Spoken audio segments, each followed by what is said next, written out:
Can a house be evil? Is it possible for a structure of wood and stone and plaster and glass to become more than the sum of its parts, in the negative sense? It certainly happens in the positive sense. Fill a house with light and love and family, and that sense of comfort and well-being seems to permeate the very walls of the place. But is it possible to architect a bad place, however inadvertently, through the unwitting intersection of board and beam? The house on Red Apple Road was a bad place. It was an oversized farmhouse crouched sullenly on a slight rise, overlooking thorn-tangled fields long left to run wild. The house's peeling paint may have once been white or gray, but sun and time had long leached the true colors away, leaving the walls a jaundiced, sickly yellow. A single diseased elm leaned drunkenly on the shaggy yard, a rusted chain swing hanging from its single limb.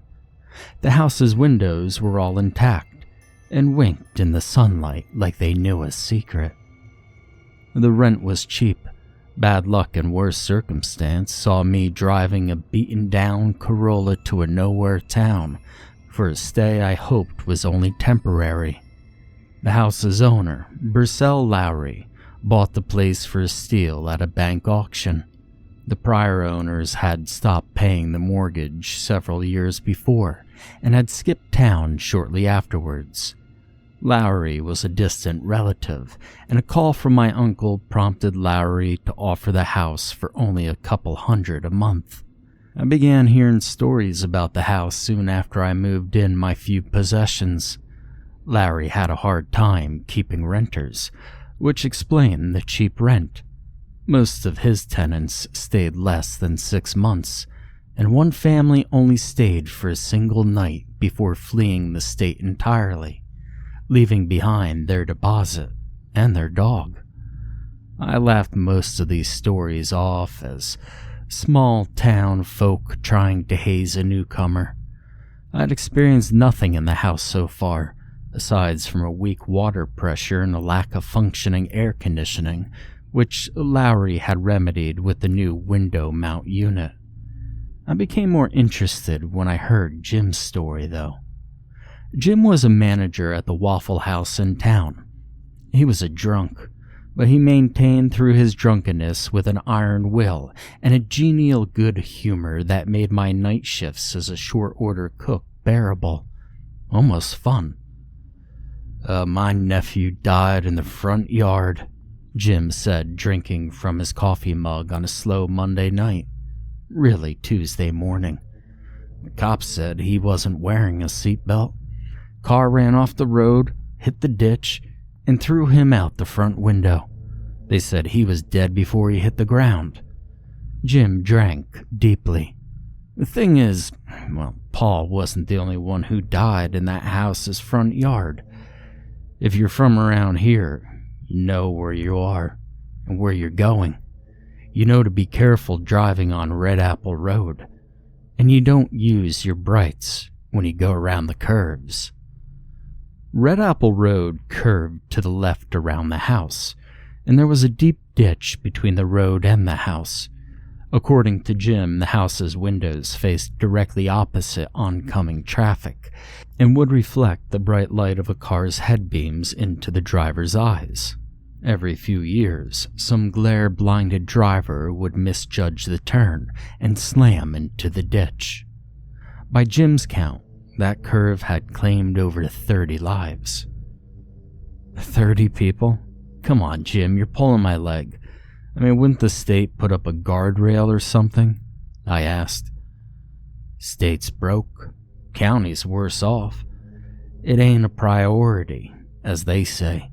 So folks just slow down. It gets to be habit, I guess.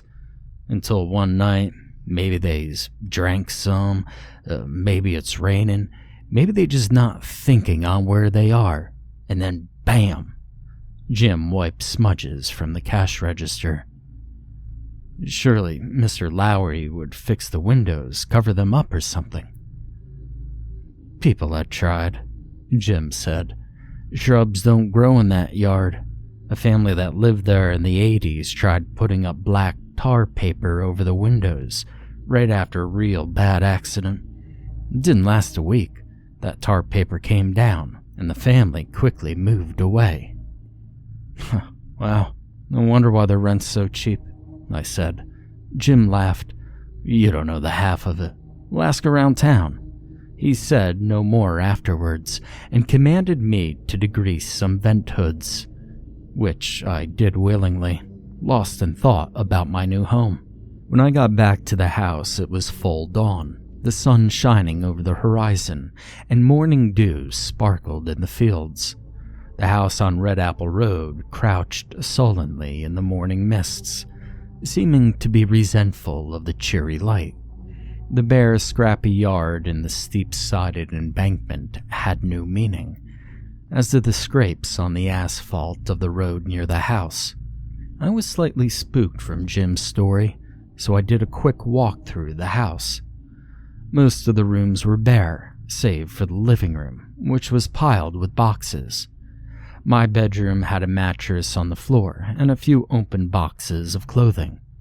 I had installed heavy blackout curtains as soon as I was hired for my night shift job, so the room was very dark. After a quick shower, I fell asleep almost instantly.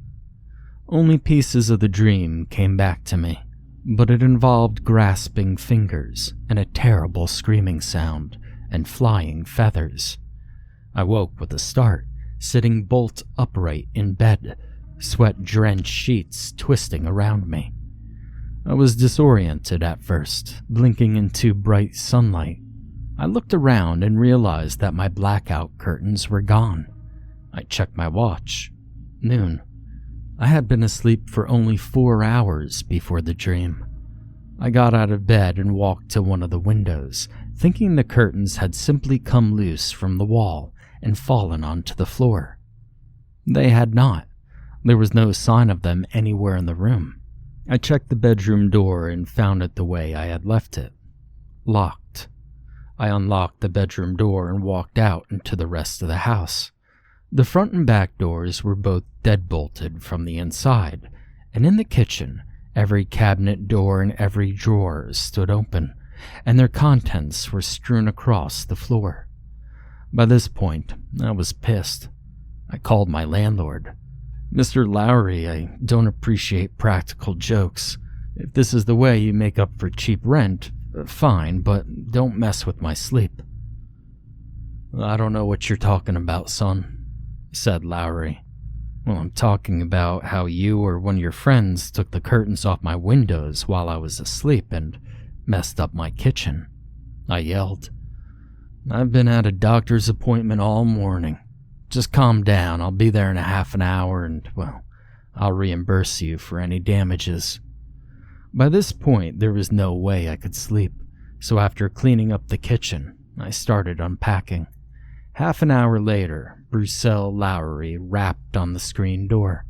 I showed him the kitchen and some stubborn stains on the white cabinet doors, and he had made some concerned noises. He had brought a replacement lock set, and I helped hold the door as he replaced the deadbolts. I could have sworn I replaced these after the Hernandez family moved out, but you never know. Might be some kids took it in their heads to give you some grief, he said. We looked throughout the house for the missing curtains, but could not find them. In one of the 2 upstairs bedrooms, I noticed a small square cutout for an attic access. I pointed at it, but Lowry refused. "I don't have a ladder, and besides, this is an old house.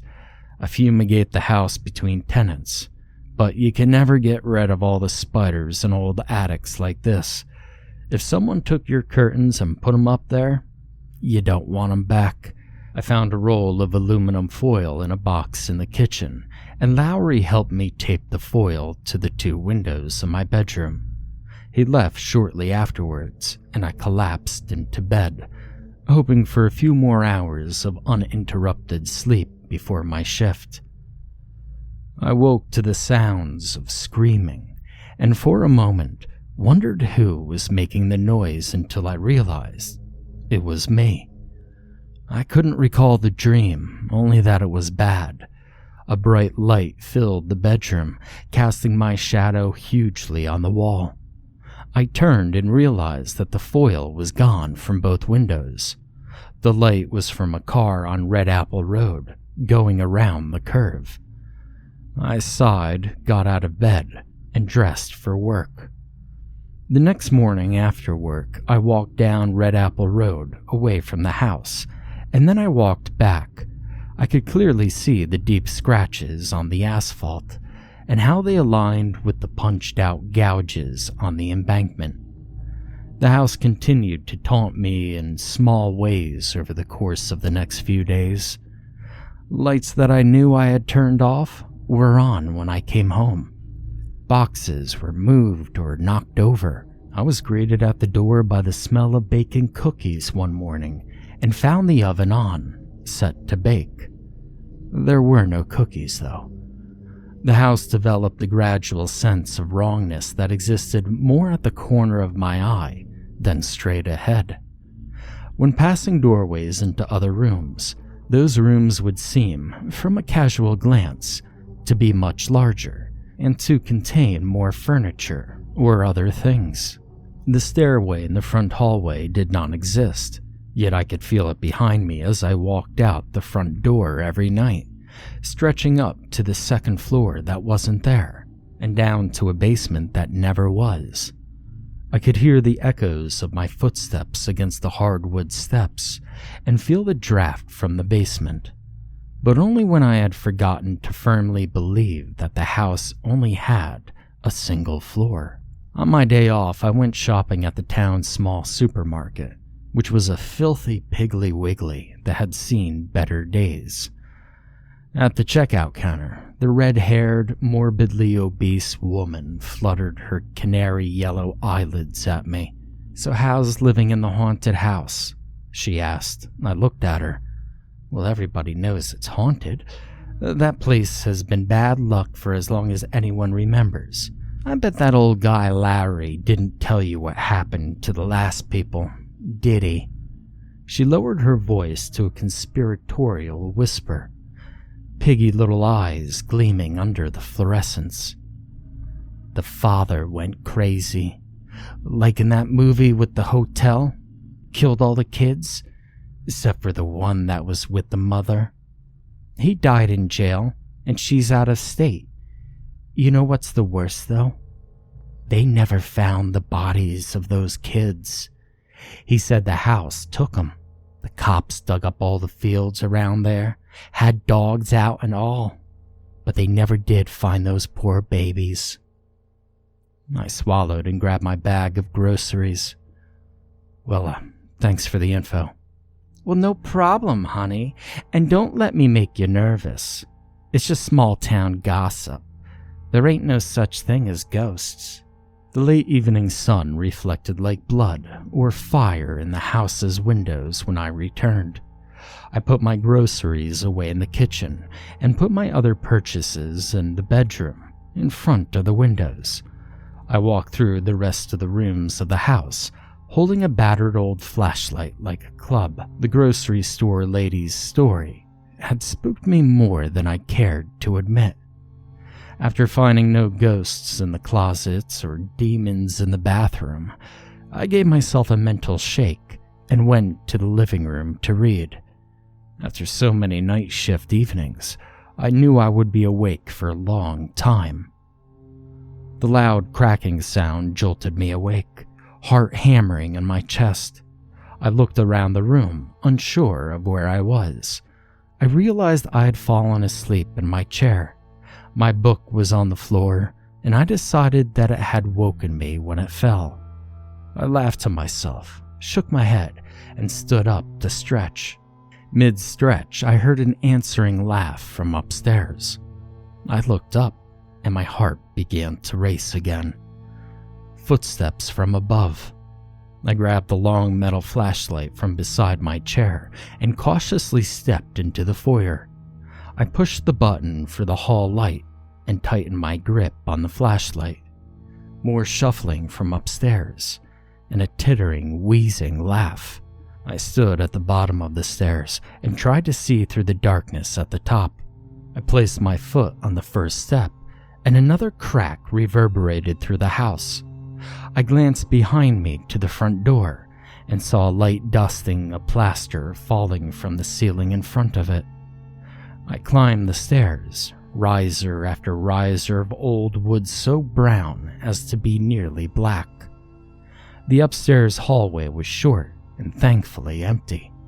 I hit the light switch with a sweat-slicked palm, fumbling at the unfamiliar two-button style, until the bare bulb turned on, shining its yellow light flickeringly onto peeling wallpaper and 3 brown wooden doors.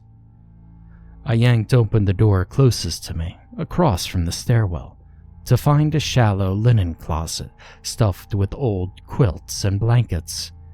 I shut the door and listened for sounds. The house was silent, as if it was holding its breath before revealing a surprise. I turned to my left and walked to the door at the end of the hall. The plaster was arched here, as was the door, which was smaller than the other doors in the house. The black iron knob was very cold when I grasped it, and squealed like something unpleasant when turned. The small door swung wide into the room, and darkness spilled out into the hallway, like the lolling tongue of a hanging victim. My flashlight did little to dispel the gloom, though.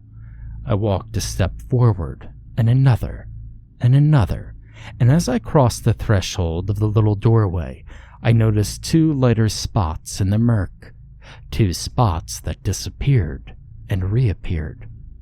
A low chuckle burbled up from my left.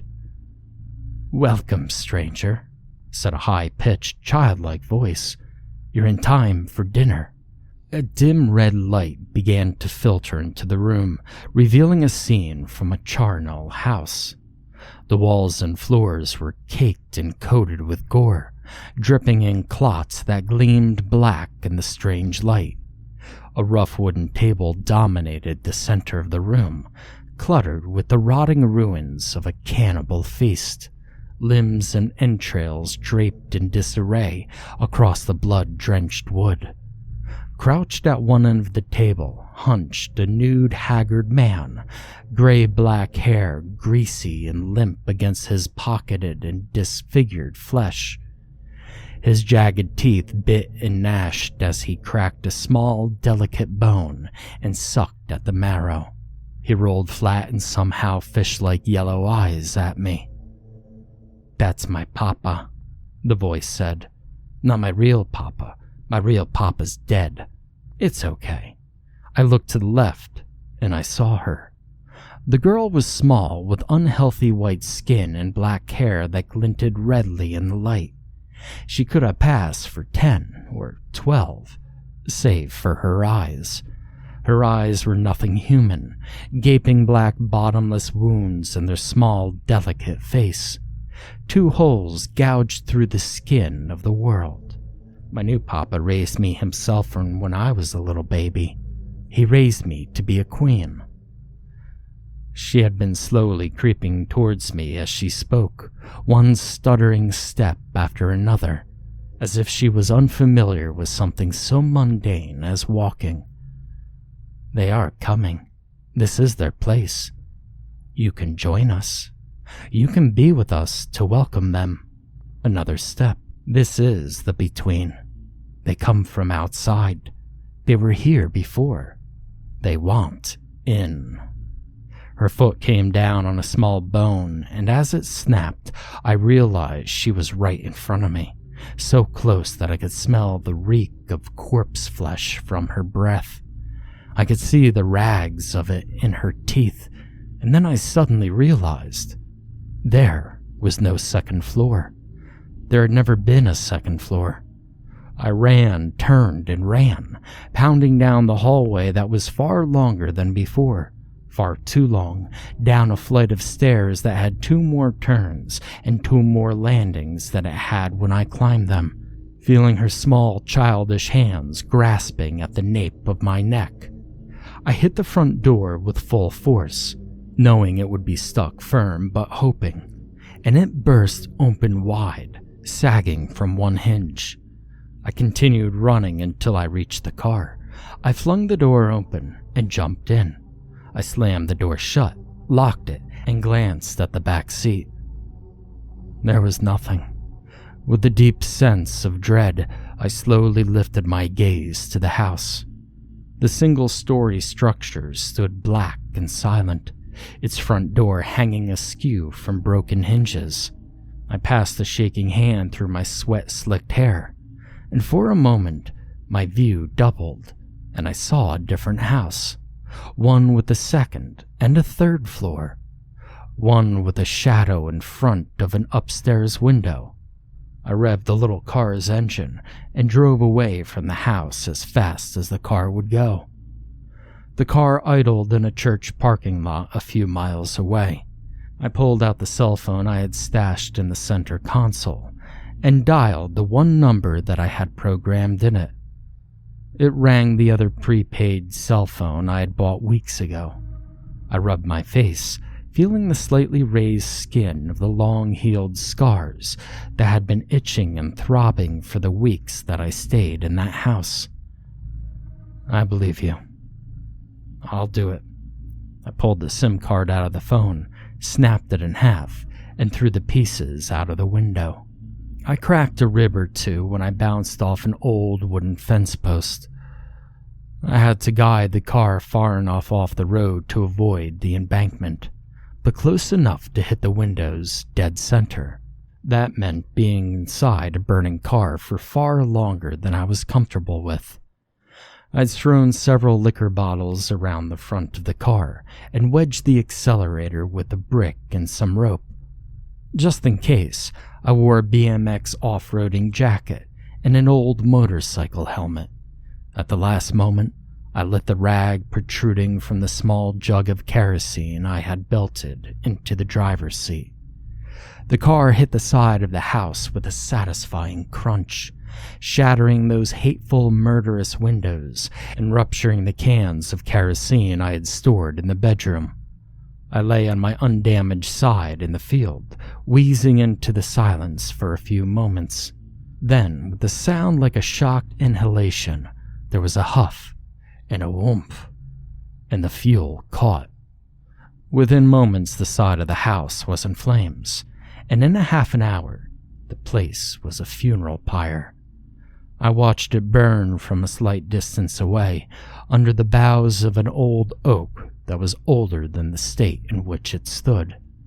The fire roared and screeched like bitter, thwarted rage. Lowry was good to his word, though it took almost a year for him to get the money to me.